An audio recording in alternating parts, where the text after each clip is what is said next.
I never got the idea of why we don't have elections on the weekend. I mean, come on, this when most people are off, and I feel like it will be convenient for them to go and stand in line and vote and stuff. You know, it's similar to the doctors. Like, you can't even visit your primary on the weekend when you're off because they function from Monday through Friday. I mean, everybody deserves a day off and stuff, but you know what I mean.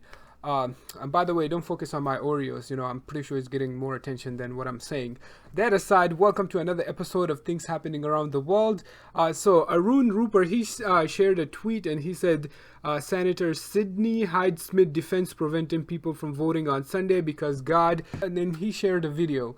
In the video, the senator was speaking about, like, she was just saying like why we shouldn't hold elections on the weekends, especially on Sunday because it's a holy day. You know, like it belongs to God and stuff.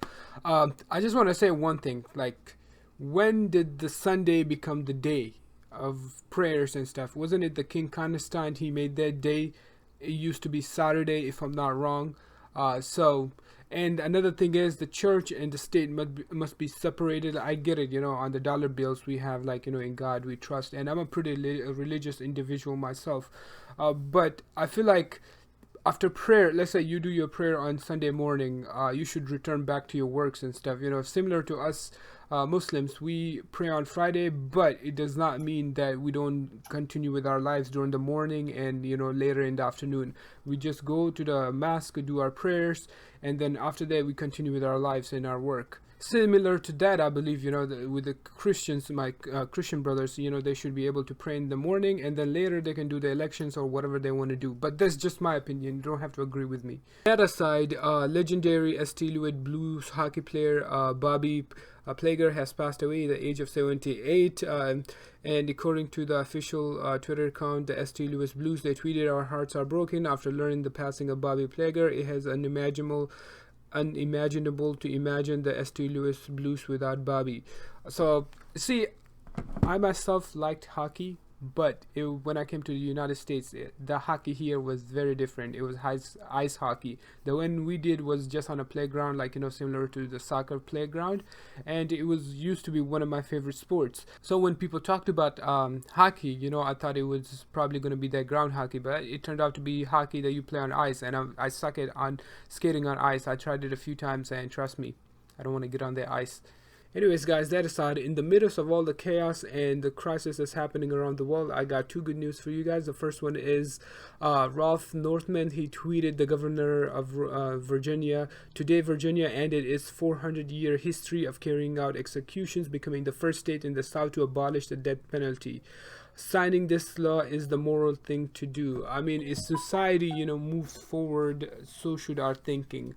I get it, you know, there's some heinous crimes that some people commit, but it just makes you wonder, is taking their life the right thing to do? Does it make us different than what they did, even though our method is a little bit different? But in the end of the day, if you look at it, we're still taking a life of another person. So I don't know, you know, there's religious perspective on this, there's a scholarly perspective on this, and then there's my perspective on it. I'm like in between. Some of you might agree with it, some of you might disagree with it, but you know, I feel like it's a good step. We're moving forward.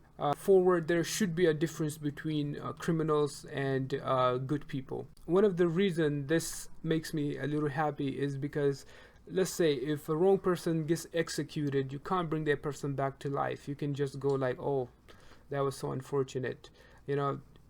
So this is one of the reasons the execution is bad, because you can't reverse the course that you take on it. So you guys know what's happening in Myanmar, the military coup that happened over there. A bunch of people got killed in it.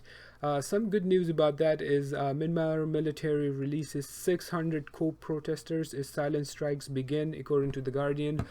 So this is some positive news, but according to the same article, over 2,400 people are still in prisons or so.